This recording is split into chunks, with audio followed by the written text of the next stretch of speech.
Assalamualaikum warahmatullahi wabarakatuh. Alhamdulillahirabbil alamin. Allahumma shalli ala Muhammad wa sallim.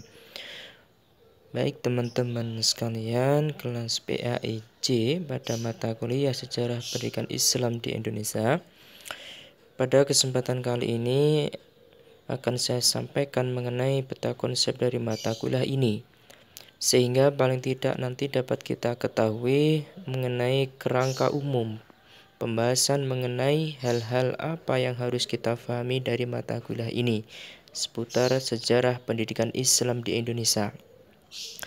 Baik teman-teman sekalian, bisa melihat pada peta konsep yang sudah saya tampilkan. Yang pertama, mari kita melihat dari judul besar mata kuliah ini, yaitu Sejarah Pendidikan Islam di Indonesia. Secara umum, pendidikan Islam kalau dilihat dari sisi historis ini dapat terbagi menjadi dua bagian besar. Yang pertama, kita lihat panahnya dibagi menjadi dua masa itu. Yang pertama adalah sebelum Indonesia atau Nusantara ini merdeka. Kemudian pembagian yang kedua ini setelah Indonesia merdeka atau setelah kemerdekaan. Nah, dua bagian besar itulah atau dua masa itu yang nanti akan menjadi fokus pembahasan sejarah pendidikan Islam di Indonesia. Jadi dua bagian besar itu. Yang pertama, kita masuk ke masa yang pertama atau pembagian yang pertama, yaitu masa sebelum Indonesia merdeka. Paling tidak nanti dari bagian pertama ini ada 3 masa yang akan kita potret, kita pelajari bersama dalam mata kuliah ini. Yang pertama adalah sejarah pendidikan Islam pada masa kerajaan Islam. Berarti ini adalah awal-awal terbentuknya pendidikan Islam di Indonesia, atau pada masa itu masih disebut dengan Nusantara. Kemudian kita bergeser ke pembagian yang kedua dari masa sebelum merdeka, yaitu ada masa penjajahan Belanda. Jadi nanti akan kita gambarkan bagaimana kondisi pendidikan Islam ketika masa penjajahan Belanda. Kemudian yang ketiga yaitu potret pendidikan Islam pada masa penjajahan Jepang. Nah, kemudian untuk masa yang pertama dan kedua dari pembagian besar yang pertama sebelum merdeka, yaitu masa kerajaan Islam dan masa penjajahan Belanda, nanti paling tidak dapat kita ketahui mengenai lembaga-lembaga pendidikan Islam pada dua masa itu. Seperti misalkan sebagaimana ada dalam slide ini, yaitu misalkan adanya surau, kemudian adanya dayah, kemudian adanya rangkang, kemudian ada madrasah, pesantren, dan madrasah. Nah, kemudian khusus yang kedua akhir ini, pesantren dan madrasah ini masih eksis ya sampai sekarang. Nah, tentunya nanti tidak hanya mengenai lembaga pendidikannya, karena secara tidak langsung kalau kita membicarakan tentang suatu lembaga pendidikan di suatu masa atau fase sejarah tertentu, tentunya nanti di dalam lembaga pendidikan tersebut juga ikut terbahas. Misalkan mengenai materi-materinya, kemudian strategi pembelajarannya bagaimana, kemudian orientasi utama materi atau tujuan pendidikan, maka itu nanti akan terbahas. Walaupun di sini dalam slide ini yang muncul hanya lembaga pendidikannya saja. Kemudian di sini kita munculkan pula ketika masa penjajahan Belanda ini adalah ada kebijakan yang sangat terkenal pada waktu itu. Bahkan mungkin dampaknya masih kita rasakan mengenai pendidikan Islam di Indonesia pada masa reformasi saat ini, yaitu kebijakan berupa ordonansi guru. Pada masa penjajahan Belanda dulu ada satu kebijakan yang sangat mengikat dan menekan, mengintervensi mengenai perkembangan pendidikan Islam di Nusantara atau di Indonesia pada waktu itu.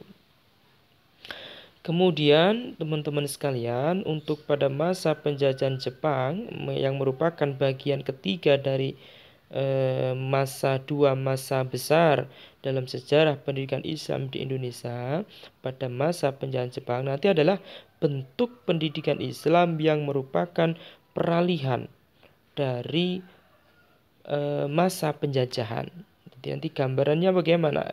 Tentunya nanti kaitannya dengan kebijakan-kebijakan yang diambil, perbedaan kebijakan antara penjajahan Belanda dengan penjajahan Jepang terkait dengan kebijakan yang mengatur tentang pendidikan Islam khususnya. Walaupun nanti secara umum tentunya tidak hanya mengikat pendidikan saja. Namun karena kita di sini fokus mata kuliah kita adalah pendidikan saja, tentunya nanti yang akan menjadi sorotan utama, stressing pointnya itu adalah mengenai pendidikan Islamnya. Walaupun nanti juga akan ada dampak yang lain tentunya, karena penjajahan di negara ini kan tidak hanya dalam aspek pendidikan saja, tidak hanya domain pendidikan saja. Tentunya ada ekonomi itu yang merupakan orientasi utama ketika masa penjajahan Jepang. Kemudian ada yang lain-lain, politik, ya, sosial, budaya dan sebagainya, dan yang di dalamnya termasuk nanti bagian terpenting itu adalah wilayah pendidikan. Kemudian teman-teman sekalian, kita coba bergeser menuju ke masa yang kedua. Masa besar pembagian dari sejarah pendidikan Islam di Indonesia yang kedua, yaitu masa setelah adanya kemerdekaan. Berarti setelah proklamasi. Nah, ini secara umum teman-teman sekalian, setelah kemerdekaan ini paling tidak dapat kita petakan menjadi 3 masa, 3 fase bagaimana perjalanan pendidikan Islam di negara ini. Yang pertama adalah masa Orde Lama. Nah, ini adalah potret awal setelah peralihan dari penjajahan menuju ke era kemerdekaan. Ini akan ada bagaimana potret pendidikan Islam, yaitu di masa Orde Lama. Kemudian teman-teman sekalian, kita bergeser menuju masa Orde Baru, teman-teman sekalian. Nah, di sini juga akan digambarkan mengenai masa di mana pendidikan Islam itu mengalami perkembangan. Nah, tentunya yang menjadi pembeda teman-teman sekalian di antara masa ini paling tidak 2 masa, Orde Lama dan Orde Baru, ya, dibandingkan dengan sebelum merdeka tadi, paling tidak ada perkembangan strategi, ada perkembangan metode, dan yang terpenting adalah adanya perkembangan kebijakan pemerintah. Karena masa sebelum merdeka tentunya pemerintahan ini masih dipegang oleh penjajah. Kemudian kalau masa setelah kemerdekaan ini ada peralihan dari masa penjajahan tampuk ke pemimpinan atau politik di Indonesia sudah mulai diambil alih secara perlahan begitu oleh pemerintah Indonesia. Nah, begitu. Nah, disitulah kemudian dibahas bagaimana pendidikan Islamnya. Boleh nanti disentuh pula mengenai kontribusi pendidikan Islam umat muslim dalam mencanangkan kebijakan-kebijakan pemerintah.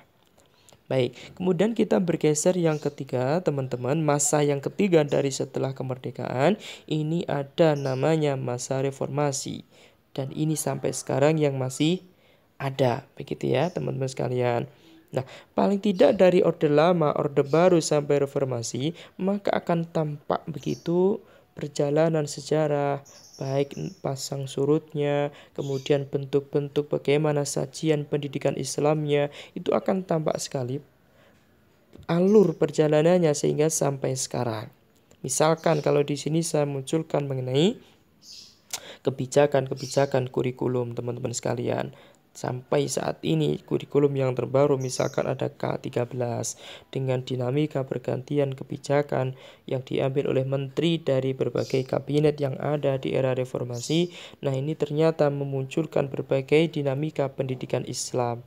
Nah, dari 2 ini teman-teman sekalian, dari 2 pembagian besar ini kita lihat di bagian bawah itu yang saya melingkari merah kebijakan pemerintah. Artinya di sini begini teman-teman. Jadi kebijakan-kebijakan itu sangat menentukan sekali. Dia sangat menentukan bagaimana warna pendidikan Islam di negara kita ini. Kebijakan politik itu sangat mempengaruhi warna bagaimana pendidikan Islam itu akan berjalan begitu teman-teman sekalian. Nah, misalkan di situ memunculkan KBK, misalkan adanya KTSP sampai dengan K13, misalkan begitu. Ya, di situ kenapa tidak saya muncul K13? Karena K13 masih kita lakukan. Mungkin nanti juga akan menjadi bagian sejarah begitu ya, teman-teman sekalian, ketika nanti dibahas oleh generasi selanjutnya.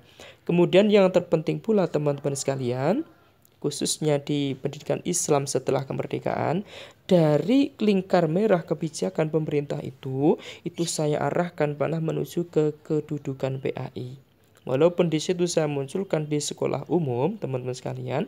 Nah, paling tidak arti penting mata kuliah ini atau teori secara umum tentang sejarah pendidikan Islam di Indonesia itu paling tidak akan dapat diketahui bagaimana sebenarnya kedudukan PAI. Kalau di era reformasi ini, ya mungkin yang paling tampak yang perlu kita bahas adalah bagaimana sebenarnya kontribusi besar pendidikan Islam itu dalam membangun generasi bangsa ini. Tentunya nanti kontribusinya itu bagaimana di lembaga-lembaga pendidikan baik umum yang di bawah Kemendikbud maupun di lembaga pendidikan agama yang di bawah Kementerian Agama. Nah, kira-kira begitu ya teman-teman sekalian untuk peta konsep mata kuliah ini. Hal-hal yang belum bisa difahami nanti bisa kita diskusikan pada forum diskusi yang sudah kita sediakan pada bagian dari menu e-learning. Setelah peta konsep ini nanti di bawahnya kita sediakan forum diskusi. Maka hal-hal yang belum bisa difahami sekali lagi nanti silahkan dibahas di sana. Sekian, terima kasih, semoga manfaat. Assalamualaikum warahmatullahi wabarakatuh.